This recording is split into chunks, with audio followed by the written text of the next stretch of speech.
Hello दोस्तों, आपका स्वागत है मस्ती क्लासेस बाय प्रियांशु में। तो आज हम लोग क्लास 10th का बायोलॉजी का चैप्टर नंबर 1 जैव प्रक्रम का कुछ वीवीआई क्वेश्चन देखने वाले हैं ऑब्जेक्टिव, जो कि 2011 से 2024 के एग्जाम में हर बार पूछा जाता है।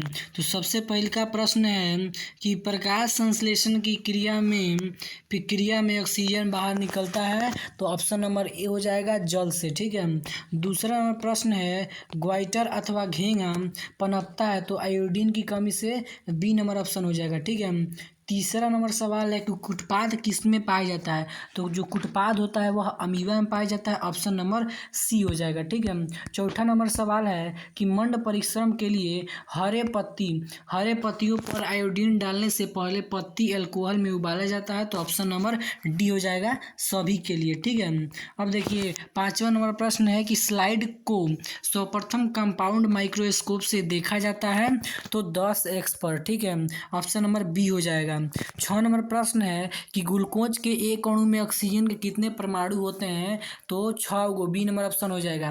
दांतों को साफ करने के लिए जो दंत मंजन होता है वह क्या होता है, क्षारीय होता है, ऑप्शन नंबर ए हो जाएगा। ठीक है।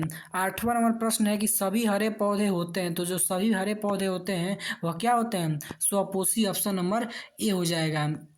ठीक है ना। 9 नंबर सवाल है कि निम्नलिखित में से कौन एक उभयलिंगी जंतु है, तो कौन उभयलिंगी जंतु है जी, केचुआ, ए नंबर ऑप्शन हो जाएगा। ठीक है ना। अमीबा अपना भोजन कैसे पकड़ता है, तो कुटपाद के द्वारा, ऑप्शन नंबर सी हो जाएगा।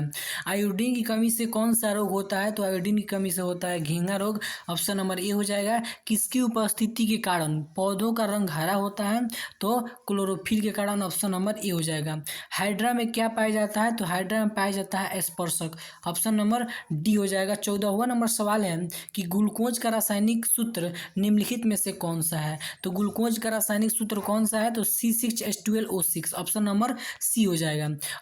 अमीबा में अधिकांश पोषण कैसे होता है, जो अमीबा में अधिकांश पोषण होता है वह अंतःग्रहण के द्वारा होता है, क्या हो जाएगा, ऑप्शन नंबर बी। प्रकाश संश्लेषण क्रिया होती है, तो यह हरे पौधों में, ऑप्शन नंबर सी हो जाएगा।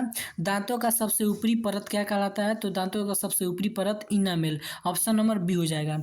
मानव आहार नल का सबसे लंबा भाग है, तो मानव के आहार नल का सबसे लंबा भाग छोटी आंत है, ऑप्शन नंबर बी हो जाएगा। ठीक है। मैग्नीशियम पाया जाता है, तो मैग्नीशियम जो होता है वह क्लोरोफिल में पाया जाता है, ऑप्शन नंबर ए हो जाएगा।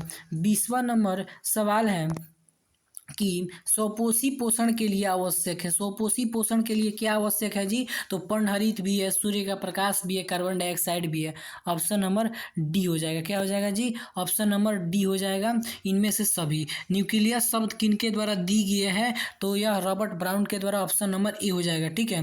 22वां नंबर सवाल है कि पौधों में भोजन किस रूप में जमा रहता है, तो स्टार्च के रूप में जमा रहता है, ऑप्शन नंबर सी हो जाएगा। पौधों और पशुओं की कोशिकाओं का वैज्ञानिक अध्ययन क्या कहलाता है, तो यह कहलाता है आपका कोशिका विज्ञान कहलाता है। ठीक है ना, कोशिका विज्ञान। 24वां नंबर सवाल है कि निम्नलिखित में से कौन ट्रिप्सिन एंजाइम का कार्य है, तो ट्रिप्सिन एंजाइम का क्या काम है जी, तो प्रोटीन का पाचन करना, ऑप्शन नंबर सी हो जाएगा। मुख गुहा में आहार का कौन सा भाग का पाचन होता है, तो मुख गुहा में कार्बोहाइड्रेट का पाचन होता है, बी नंबर ऑप्शन हो जाएगा। निम्न में से स्वपोषी कौन है, तो स्वपोषी हरे पौधे, ऑप्शन नंबर ए हो जाएगा। जीवन की एक महत्वपूर्ण विशेषता यह है कि इसमें क्या होती है, जीवन में हमारी वृद्धि होती रहती है। 28वां नंबर सवाल है कि स्वपोषी पोषण होते हैं, तो स्वपोषी पोषण जो होते हैं वह कुछ पौधे भी होते हैं और कुछ प्रोटिस्टा और प्रोकैरियोटिक भी, डी नंबर ऑप्शन हो जाएगा। ग्रहणी भाग किसका भाग है, ग्रहणी छोटी आंत का भाग है। ठीक है। Option number B. कौन सा एंजाइम वसा पर काम करता है, तो वसा पर काम करता है लाइपेज, ऑप्शन नंबर सी हो जाएगा। प्रकाश संश्लेषण होता है तो कब होता है जी, तो दिन में, ऑप्शन नंबर ए हो जाएगा। 32वां नंबर सवाल है 32 नंबर कि मृत जीवी का उदाहरण है, तो मृत जीवी का उदाहरण है गोबर छत्ता, बी नंबर ऑप्शन। पौधों में प्रकाश संश्लेषण का स्थान है, तो क्लोरोप्लास्ट, बी नंबर ऑप्शन हो जाएगा। ठीक है। भोजन का पाचन किस प्रकार का अभिक्रिया है, तो उपचयन या ऑक्सीकरण अभिक्रिया है। एक वयस्क मनुष्य के कितने दांत होते हैं, तो 32 हो जाएगा, सी नंबर ऑप्शन हो जाएगा। क्लोरोफिल का वर्णक का जो रंग होता है वह हरा होता है, ऑप्शन नंबर ए हो जाएगा।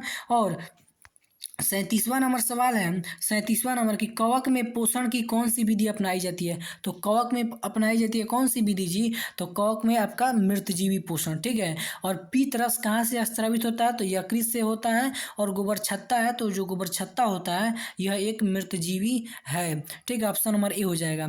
दूध से दही के बनने में कौन सी अभिक्रिया होती है? तो किण्वन की अभिक्रिया, ऑप्शन नंबर बी हो जाएगा, ठीक है।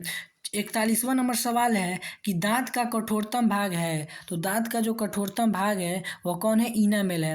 निम्नलिखित में से किससे रंध्र के छिद्र घिरे रहते हैं?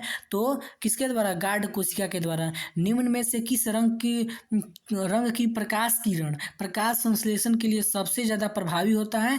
तो लाल के लिए, ऑप्शन नंबर डी हो जाएगा, ठीक है ना। अब देखते हैं, आगे बढ़ते हैं। आगे है 44वां नंबर क्वेश्चन है कि स्टार्च की उपस्थिति की जांच करने के लिए विलयन का उपयोग होता है किसके में?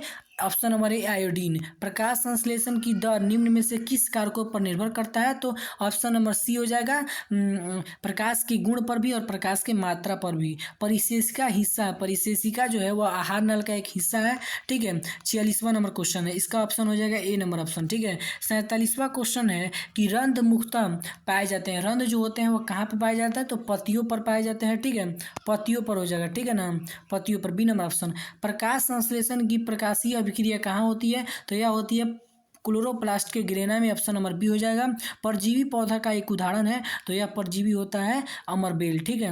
क्रमाकुंचन गति किसमें पाई जाती है? तो यह पाई जाती है किसमें जी? तो यह ग्रास नली में पाई जाती है, ऑप्शन नंबर बी हो जाएगा।